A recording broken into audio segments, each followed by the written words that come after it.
starting with pulley. Okay, you all know what is pulley? क्या है pulley? Is this a pulley? Yes. Okay. So in this pulley basically have ring like this something, okay, and with a groove in between that. उस groove के through we can pass a rope, right? Then we have this point which is called axle. What is axle? This is called frame. ठीक है? Frame, axle, and this is the groove जो जिसके through हम rope pass कर रहे हैं. This is the parts of pulley. ठीक है? So if I have pulley like this is the rigid support. ये मेरा pulley है and axle, frame. क्योंकि हम लोग अभी डायग्राम बनाते हो तो हम थोड़ी ना वैसे बना पाएंगे पूरा. So this is my axle, this is frame, this is my pulley with string. ठीक है? Now at one end we'll be attaching what? This is my load. Other end we'll be applying effort. हमारा aim क्या है? What is the aim of this? क्या aim है इसमें हम लोग का? Lift the load using the effort. Right? Whenever you lift a load, now load का weight, load का force will be acting in which direction? Downward direction. So if a force is acting in downward direction, opposite direction में उस string में there will be a force generated which is called tension force. ठीक है? Now if this is in equilibrium, मतलब at a point अगर ये position में है, that means what? Downward force will be equal to upward force या फिर right hand से net force acting on that will be equal to 0. ठीक है? So in this case load will be equals to tension force.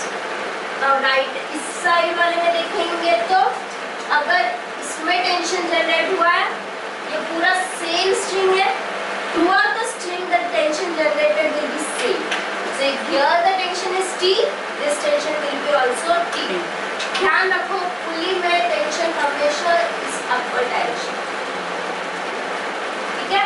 जब ऐसे load इधर आ रहा है पुली में टेंशन हमेशा अपवर्ड. वो खींच भी रहा तो ऊपर ही होगा टेंशन. हाँ, क्योंकि ये खींच रहा है डाउनवर्ड डायरेक्शन में और इसका बेसिकली ये ऊपर डायरेक्शन में टेंशन है तो फिर उसको बैलेंस करके वो डाउनवर्ड डायरेक्शन में खींच रहा है. बट नेक्स्ट वाले में आई शो यू कि ऊपर ही है टेंशन भी ऊपर ही है एफर्ट भी. हम लोग ऐसे फील करते हैं वो वाला तो बट उसमें यूज ही नहीं होता ना ये पुली. हाँ, एक्सेल फ्रेम होता है उसमें डायरेक्ट स्ट्रिंग से ही पुल करते हैं. No, in that case it is there, I'll tell you. So this is called what? Effort force and this is my tension force. So in this case effort is equals to tension. यहाँ पे load is equals to tension. दोनों भी tension के equals है. So I can say effort is equals to load. ठीक है? तो I'll derive. इसके लिए वो स्टार्ट क्या? बता वो लिख के दिखाऊंगी. यहाँ तक ये rigid support और ये. So this is what is pulley. Now pulley में we have different types of pulley. First is single fixed pulley. Name itself is single है मतलब only one pulley. Fixed means its frame is fixed. That is why single fixed pulley. ठीक है? Okay. So here is the type. So this is my pulley. Frame is fixed, that is why fixed pulley, and there is only one pulley, therefore it is single fixed pulley. Clear? Single fixed pulley क्या? Now this will be my what? This is my effort. ठीक है? So a pulley which has its axis of rotation unchanged is called a fixed pulley. Axis of rotation मतलब इसके axis is about the axle. उसी axle के about it will be rotating, so it is unchanged. Its position is remaining unchanged, that is it is stable. तो इसके वजह से this is called what? Fixed pulley. Okay. Now this is second type of pulley, that is called single movable. But before moving to single movable pulley मैं आपको इस वाले में का ये बता देती हूँ कि कैसे हम mechanical advantage and what velocity ratio और ये सब फाइंड करते हैं. So I know the formula. पहले मैंने क्या बताया? Load is equals to what? Load is balanced by mechanical advantage, velocity ratio और efficiency find करेंगे for single fixed pulley. ठीक है? So here I have load. Load is balanced by tension. So L is equals to T. Right? L is the load. Tension generated throughout the string. अगर tension में होगा तो tension तो होगा ही, load हो रहा है तो टेंशन जनरेट होगा ही होगा. Tension generated throughout the string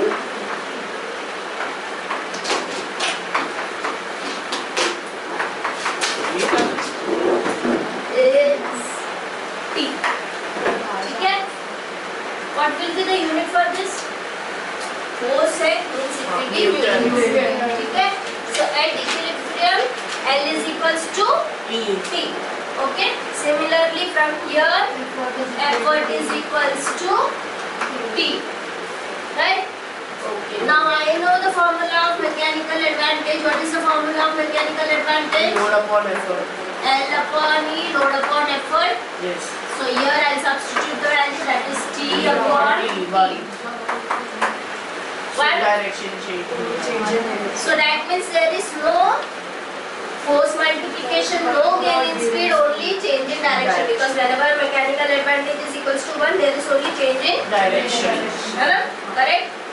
Correct है? There is only तो मतलब जितना लोड का वेट है उतना ही बस अपन फोर्स लगा रहे खींचने में. हाँ. ठीक है? Velocity ratio, it is dE upon dA, where dE is the distance or displacement of your effort arm, effort side, and dl is the displacement of your load. Equally होंगे. So अगर मैंने यहाँ पे इसको जितना पुल करूंगी उतना स्ट्रिंग यहाँ से ये मूव होने वाला है, उतना लोड भी मूव होगा. Right? So dE will be equals to dl. So dE equals to dl means One. velocity ratio will be equal to 1. कोई ना मतलब कोई चेंज इन अरे स्पीड नहीं है. ये समझ में नहीं आया तो एक बार फिर से बताती हूँ. When I pull this string, तो of course वो string थोड़ा नीचे जाएगा. वो string ही का कंटिन्यूएशन यहाँ पे है, तो जितना ये यहाँ पे नीचे जाएगा उतना यहाँ से ऊपर होएगा. राइट? तो इक्वल डिस्टेंस रहेगा ना दोनों में, जितना यहाँ पे नीचे खींचेगी उतना ये लोड ऊपर डिस्प्लेस होगा. So the distance of effort in downward direction will be equal to the displacement of my load in the upward direction. Upward direction नहीं रहेगा ना ये load. Right? So displacement of string in the downward direction, that means displacement of effort in the downward direction is equals to displacement of load in the upward direction. So velocity ratio is equals to 1. So what was the formula of efficiency with respect to mechanical advantage and velocity ratio? Multiplied by 100% because we write it in percentage. Right? So this will be efficiency. Theta is efficiency.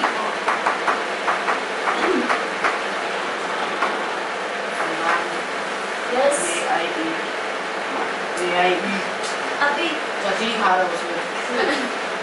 वहाँ से वो so this is one, this is one, this is one, this is one. So this will be how much? 100% total हो जाएगा. Okay. लेकिन before deriving this statement, we have to write two statements. जो आपको लिखना है. पहला कि assuming that this pulley is frictionless. Frictionless. ठीक है? तो ही वो 100% आ सकता है.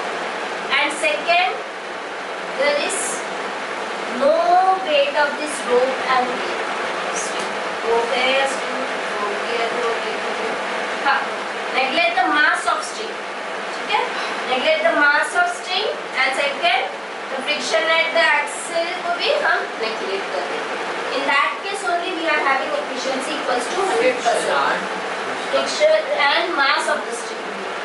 First you will neglect the friction of the pulley and friction कभी एक ही इसमें नहीं होगा. Friction between pulley and string and neglect the mass of the string. ये दो कंडीशन को हम लोग अगर रखेंगे तो 100% 100% efficiency मतलब ideal होगी। हाँ, but efficiency cannot be 100%. It will be always less, and that is because of friction and mass. ठीक है, वो सब चीज की वजह से।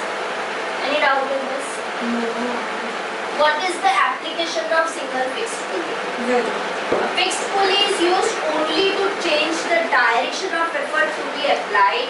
That is, with its use, the effort can be applied in more convenient direction. Right?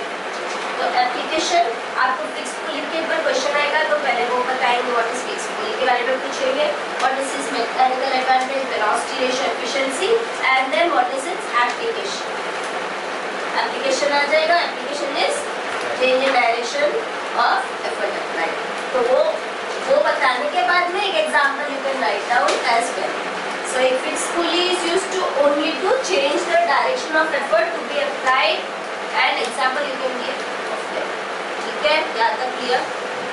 Shall I move to movable pulley? Next pulley. you can't be movable pulley आपको उसमें pulley नहीं करना है। ये लिखने के पहले बताना कि friction हाँ, ये पूरा लिखने के पहले you write that assuming that there is no friction between pulley and the string, and second the mass of string is negligible. ये है क्या? Derivation of mechanical advantage, velocity ratio and efficiency of single fixed pulley.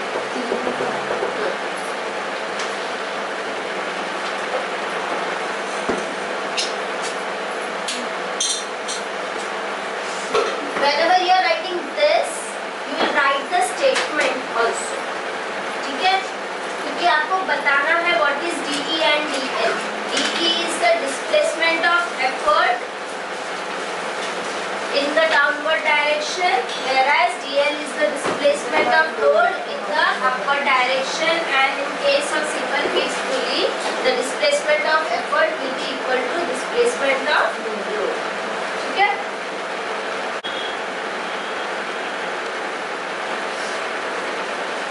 अच्छा, ये जो case है ना E equals to T, this is when pulley is not rotating, मतलब एक स्टेबल कंडीशन है।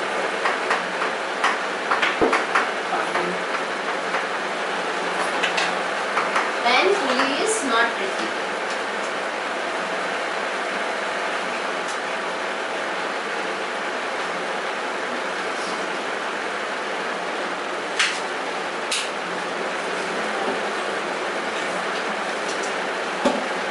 Every time whenever you are doing some derivation, you will first write down what is L, what is T, what is E and all. यहाँ पे मैंने L और T तो लिख दिया, E also you will have to write E is the effort applied.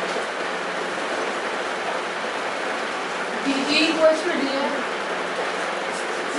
DE equals to DL.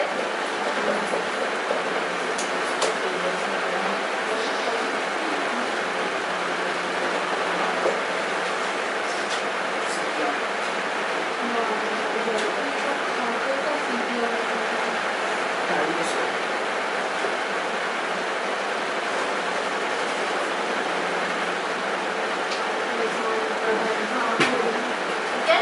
So when you are writing DE equals to DL, you will write that statement. क्या statement लिखेंगे?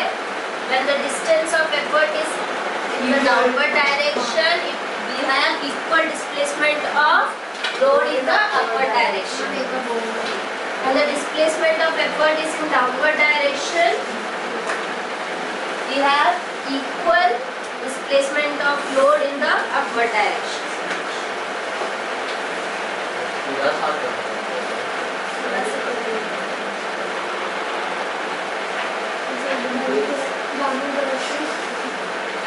Then we have Then there is equal. equal displacement of load in upward direction.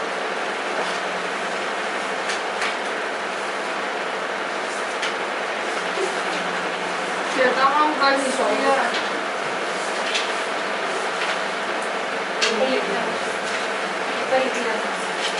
क्यों ma'am कल आ रही है paper नहीं आ रहा है। Correct करने के सारी correction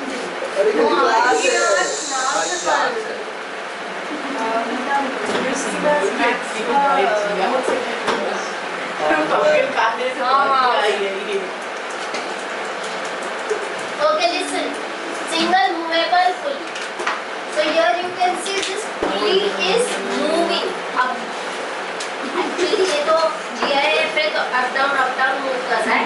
But when we need to do the work, what we'll do? Effort upward direction में लगाएंगे. So when effort is in upward direction, this pulley will also move in which direction? Upward direction. So यहाँ पे जो भी load applied रहेगा, it will also move in the upward direction. Okay. So in this case, I said कि tension load is in downward direction, tension is applied in upward direction. Effort ऐसे कहाँ से effort लगाते हैं इसको? जहाँ पे ये रोप खींचते ना, जैसे हम लोग कि weighing scale भी like वो न्यूज़पेपर का रहता है ना. एग्जाम्पल ये चीज बहुत कम यूज करते हैं. खाली सिंगल हुए ये हम लोग ओनली यूज नहीं करते, हम उसको कॉम्बिनेशन में यूज करते हैं. ठीक है, basically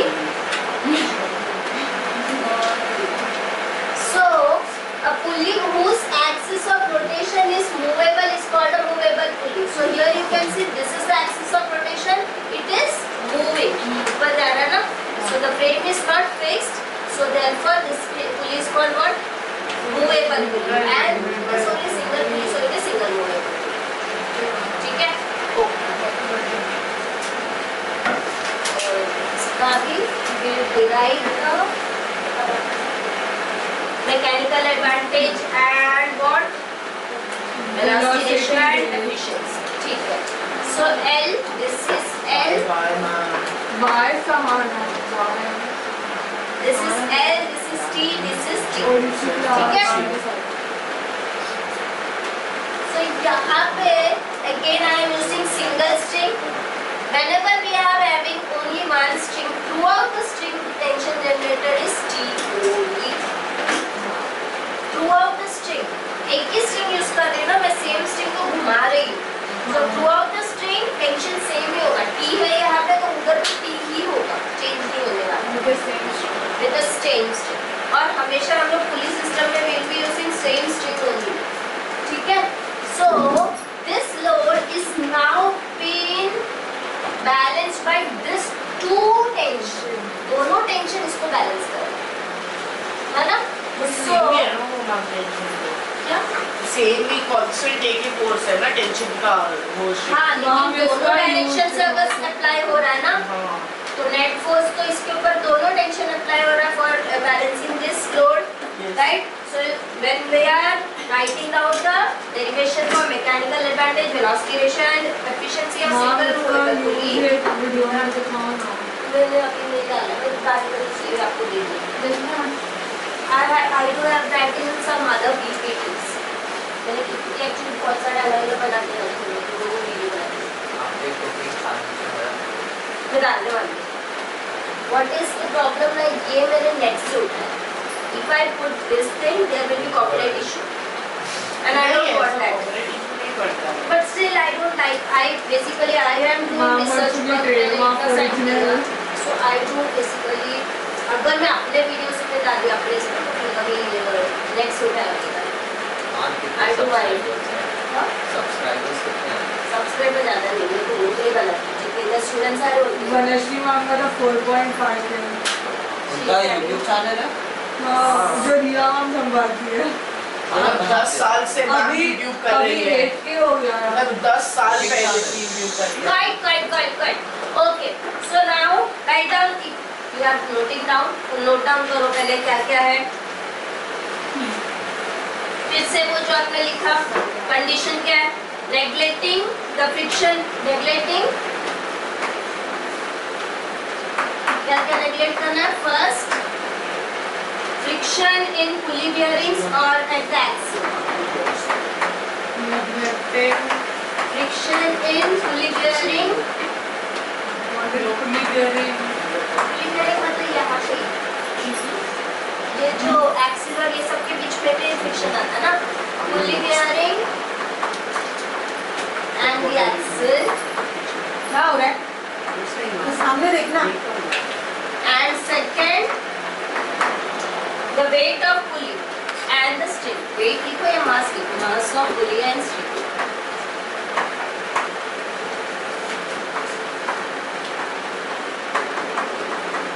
So we are deriving this, neglecting these 2 points.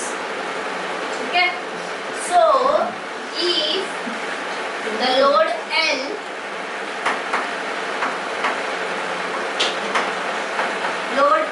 is balanced by what? Tension in 2 segments of the string.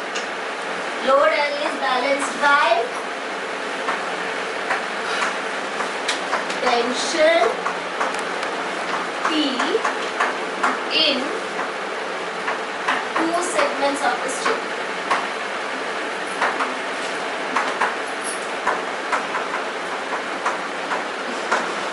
Ma'am 3 marks का है. सब कुछ मिला. ठीक है. ओके. सो वील हैव क्या हो जाएगा? Load L equals to therefore L equals to 2P. ये 2 सेगमेंट का दोनों टेंशन एक्ट कर रहा है. So L equals to 2T. But effort जो है, effort is in this direction and tension is also in this direction और ये tension को ही effort balance करता है. This effort